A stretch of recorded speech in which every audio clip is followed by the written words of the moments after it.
안녕하세요. 대치동 논술혁명 박기호 선생님입니다. 자, 이제 여러분 논술 준비를 시작하고 있을 텐데요. 성균관대를 한번 대비해 봅시다.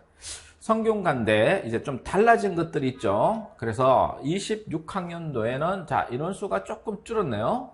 0.1% 줄었습니다.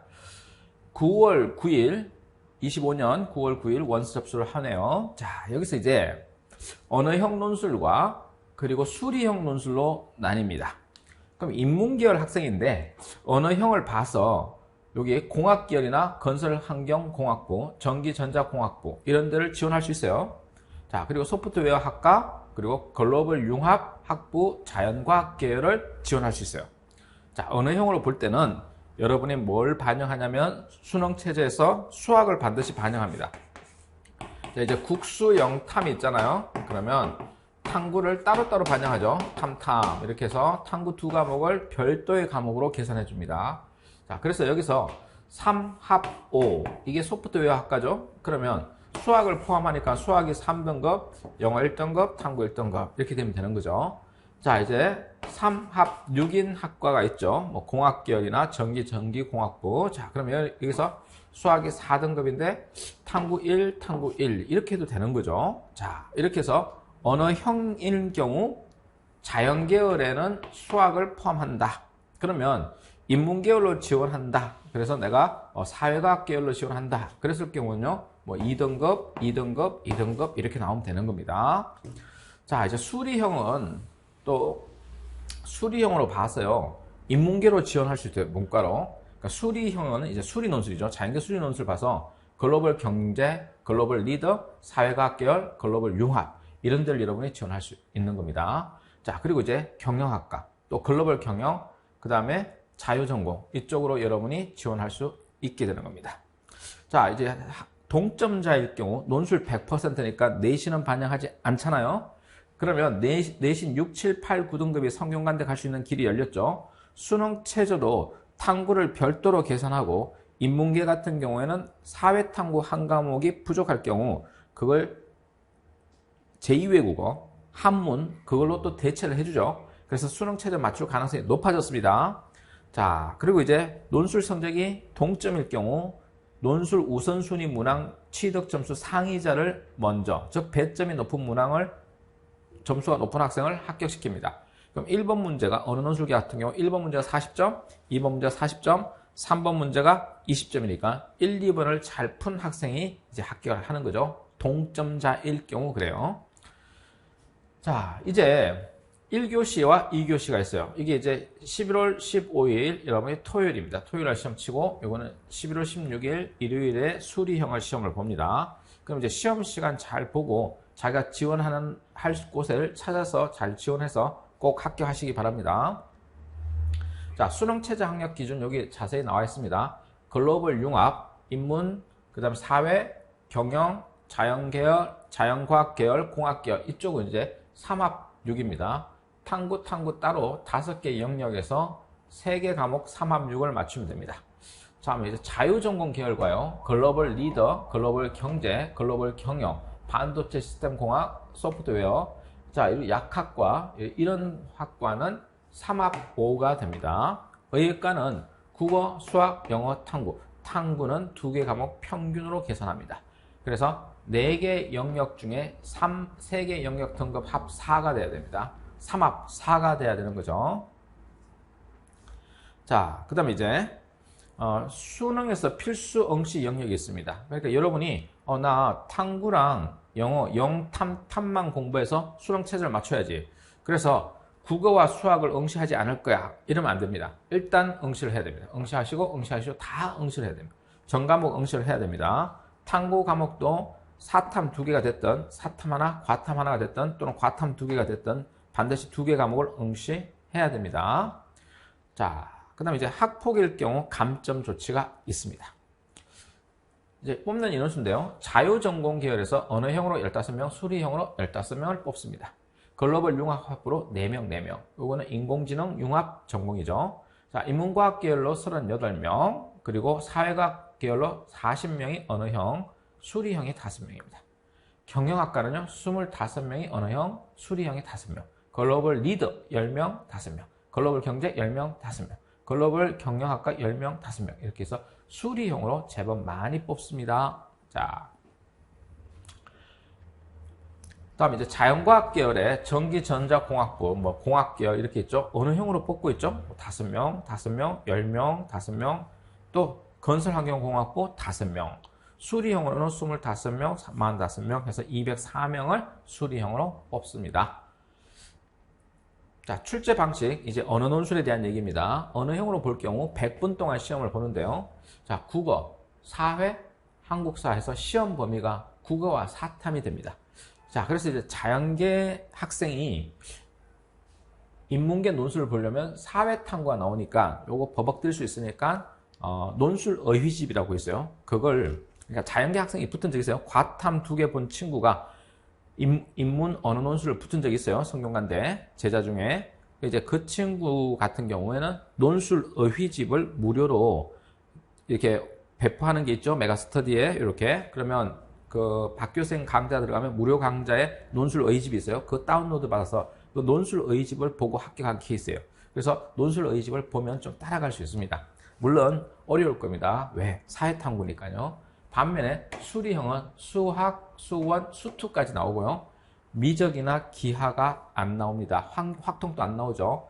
자, 그래서 수리형이 이거 쉽겠는데 생각하면 오판입니다. 어렵습니다. 수리형. 자, 문항은 세문항 나오고요. 이거 수리 논술이고 이거는 문과 논술입니다. 자, 분량 제한은 없는데요. 그래도 글자 수 이렇게 요구하는 걸 보면 글자 수 채워야 되는 게요. 1번이 1000자, 2번은 800자, 3번은 400자가 최소 분량이에요. 최소 분량. 그래서 거의 2200자를 100분 안에 써야 됩니다. 글자 수 제한이 없지만 최소 분량 이 정도 채워야 답이 요 안에 들어갈 수 있는 겁니다. 자, 이제 답안 수정 방법은 취소선을 긋거나 지우개로 지우는데 수정액 수정 테이프 사용 불가. 자, 그렇게 됩니다. 자, 참고적으로 여기에 성균관대 26학년도부터 논술 우수 전형이 이제 분리가 된 거예요. 그럼 25학년도까지 작년까지는 통일됐습니다.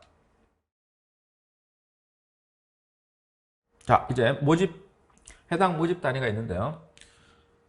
여기 글로벌 융합부터 시작해서 인문, 사회, 사회학 계열, 뭐 글로벌 리더, 경제, 경영 이쪽 계열과 자연계 중에서 일부 학과들이 언어형을 시험 보는데 그 언어형은 뭐 문학, 비문학 이렇게 나온다고 하지만 사실상 최근의 경향을 보면 문학은 안 나와요.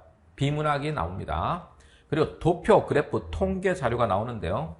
이게 시사적인 쟁점, 즉 제도와 정책과 관련돼서 나옵니다. 그러니까 대립되는 두 가지 A 대 B, 그러니까 의무론 대 갈등론, 기능론 대 갈등론, 그 다음에 의무론 대 결과론 이런 식으로 제도와 정책 관련된 이슈가 출제가 되는 거예요. 그래서 이게 사회탐구가 출제된다고 생각하면 됩니다. 사탐이 출제되는 거예요. 사회탐구의 쟁점 파트를 열심히 보셔야 됩니다. 그걸 정리해 놓은 강의가 교재 2권에 있습니다. 자, 출제 유형 보시면요. 1번 분류 요약형, 2번 자료 해석형, 3번 견해 제시형 해서 출제 패턴이 굳어져 있습니다. 자, 출제 패턴이 굳어져 있어요. 그 말은 공식대로 써야 된다는 거예요. 정해진 공식대로 써내려가야 됩니다. 즉 일반적인 형식이 있다는 거예요. 그래서 문장 지배 공식에서 1번 분류 요약형, 3번 견해 제시형은 그 패턴대로 작성을 하셔야 됩니다. 물론 그 내용은 제시문과 관련된 내용을 쓰는 거지만 형태는 그 형태를 갖춰줘야 됩니다. 자, 원리적인 견해나 이론에 대해서 제시문을 보통 한 4개 줍니다. 긴 제시문. 그러니까 과거에는 그러니까 2020년, 2019년 뭐 요때는요. 제시문 6개에서 7개까지 줬습니다. 근데 22 모의논술부터 제시문 개수가 3개, 모의논술에서 3개, 그리고 22 기출에서는 4개가 나왔습니다. 그 뒤로는 4개씩 패턴화돼서 나오는데 제시문의 길이가 상당히 깁니다. 여러분이 읽을 때 이거 무슨 소리 하는 거지? 이거 요약을 어떻게 해야 되지? 할 정도로 어렵습니다. 그래서 사실상 1번에서 결판 나는 게 성균관대입니다. 1번 문제, 성균관대 1번 문제 풀어보고 이거 못 풀겠다 싶으면 지원하지 않는 게 맞습니다. 자, 이거 해볼 수 있겠다 그러면 이제 그 다음 난관이 2번입니다. 3번은 쉽습니다. 2번은 이제 자료 해석을 할 수 있느냐? 통계 자료 해석을 해서 제시문의 특정 제시문에 대해서 상반된 입장에 대해서 평가, 비판할 수 있느냐, 아니면 설명할 수 있느냐, 이런 걸 묻습니다. 3번은 구체적인 쟁점에 대해서 국가 제도, 정책에 대해서 찬성하거나 반대하는 견해를 진술하는 겁니다. 모든 문제 1번에 나왔던 제시문과 문제 2번의 자료를 모두 활용하는 겁니다.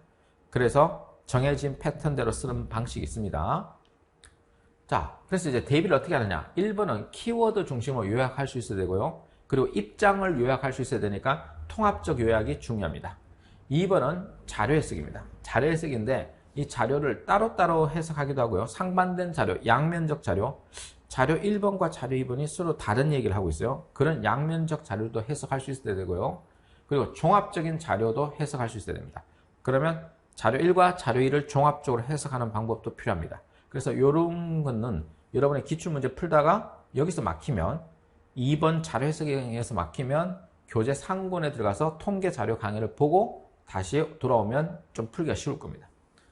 자, 이제 3번 문제는요, 쟁점형인데, 요거는 뭐 1권 교재의 8강, 주의 반제제 공식을 활용하면 쉽게 풀 수 있습니다. 자, 그래서 국어 사탐 교과서에서 나온다라고 생각하면 됩니다. 요 영역은, 여기는 이제 교재 2권에서 다뤄놨습니다. 사회탐구 쟁점 파트에서. 거기서 다뤄놨으니까, 요 문제는, 성균관대 문제는 교재 2권, 3권, 1권을 참고하면 됩니다. 그래서 그 성균관대를 지원한다 그러면 성균관대 필수 강좌 리스트가 있습니다. 그 필수 강좌 리스트를 띄워놓을 테니까 그걸 여러분이 참고해서 공부를 하면 됩니다. 그러니까 메가스터디 박교생 카페에 오면 올려놓겠습니다. 자, 실제 기출문제는 이런 식으로 나옵니다. 자, 이게 큰 주제인데요. 시민 참여를 제한할 것인가. 그 다음에 예술교육 프로그램, 인간사회 운용 원칙, 뭐 삶의 가치를 판단하는 기준, 이게 대주제인데요. 실제 교과서의 주제는 이겁니다. 뭐 순기능과 역기능, 시민 참여에, 시민의 정치 참여의 순기능과 역기능. 자, 그리고 창작자 중심이냐 수용자 중심이냐, 의무론, 결과론, 자유주의, 공동체주의, 기능론, 갈등론, 신비주의, 도덕주의, 협력, 경쟁, 감정, 이성, 자유, 공동체주의, 의무론, 결과론. 즉 의무론과 결과론이 몇 년 사이에 또 자유주의와 공동체주의가 잘 나오죠. 현실주의와 이상주의, 재분배 국가냐 채소 국가냐, 이런 식으로 대립항으로 나온다는 거죠. 그래서 사회탐구가 9과목이잖아요. 선택과목. 그 중에 사회문화, 그 다음에 윤리와 사상, 생윤, 그 다음에 정법, 경제, 이 5개 과목, 최소한 이 5개 과목, 그리고 통합사회, 이렇게 해서 요 6개 과목에 있는 대칭어 구조는 다 알고 있어야 돼요. 그래야 어떻게 시험 나오든 풀 수 있습니다. 그래서 이게 좀 사회탐구의 지식을 요구하는 대학이다. 채점 기준 뭐 A, B, C, D, E, F 6등급으로 평가되어 있고요. 여기서 자 보세요. 창의성 15%, 표현 및 어법 준수 15%. 이게 중요한데 여러분이 비문을 쓴다든가 또는 어법을 준수하지 않고 그리고 막 날려서는 경우가 있는데 그럴 경우 좋은 점수를 못 받는다 하는 거죠. 15%나 배점이 돼 있어요. 자, 이제 25학년도에 인문 원의 기출문제인데요. 건강한 사회 공동체와 시민의 역할에 대한 견해를 담고 있다. 상반된 두 입장을 분류하고 각 입장을 요약하라야. 제시문의 요약이 아니다는 거지. 그래서 제시문의 요약은 외대, 경희대가 그렇고요. 입장의 요약은 성균관대다. 그러니까 글 쓰는 방법이 좀 달라. 그래서 거기에 맞춰서 준비를 해야 된다. 다음, 다원적 민주주의와 인권 존중의 기본 가치를 공유하는 전 세계 국가 이런 데 사회지표를 조사했다. 그런데 거기서 자료 1과 자료 2를 활용하여 문제 1의 두 입장을 각각 옹호하는 거야. 문제 1의 두 입장은 상반된 두 입장이야. A 대 B, 완전 대립되는 입장인데 자료 1, 2를 활용해서 이것도 지지하고 이것도 지지해야 되는 거야. 그러니까 너의 견해는 관심 없고 논리적으로 뒷받침하는 논정력을 보려고 하는 거야. 그래서 자료 해석형이고 여기서는 자신의 선택을 정당화하는데 자, 오직 한 가지 입장을 선택하고 찬성할지 반대할지 찬반 하나 특혜라. 그리고 문제 1의 제시문과 문제 2의 자료를 모두 활용하여 자신의 선택을 정당화하라 그랬어. 자, 이것도 이제 찬성할지 반대할지, 뭐 찬성을 하든 반대를 하든 뭐 이렇게 상관은 없어. 무엇을 선택해도 상관없는데 제시문을 어떻게 활용하느냐, 뒷받침하느냐, 자료를 어떻게 활용하느냐, 여기에 달려 있는 거야. 자, 그래서 40점, 40점, 20점 이렇게 돼 있다. 그래서 1번을 잘 해결하면 그 다음부터는 거침없이 내려올 수 있다. 자, 2번 문제도 이제 2교시지. 2교시는 예술에 대한 견해를 담고 있다. 서로 상반된 두 입장을 분류하라. 자료 1과 3을 종합적으로 분석하고, 이제는 자료 1과 2가 아까는 상반된 거였잖아. 지금은 자료 1과 2, 3이 종합적으로 분석하는 방법이야. 그래서 주로 출제 패턴이 종합적 분석이냐 아니면 양면적 자료를 해석하느냐, 이게 성균관대의 특징이다. 자, 일단 학생은 이 두 가지 평가 가운데 어떤 쪽을 지지하는지 오직 하나를 선택하고, 문제 1의 제시문과 문제 2의 자료를 모두 활용하여 자신의 선택을 정당화하라. 패턴이 똑같지.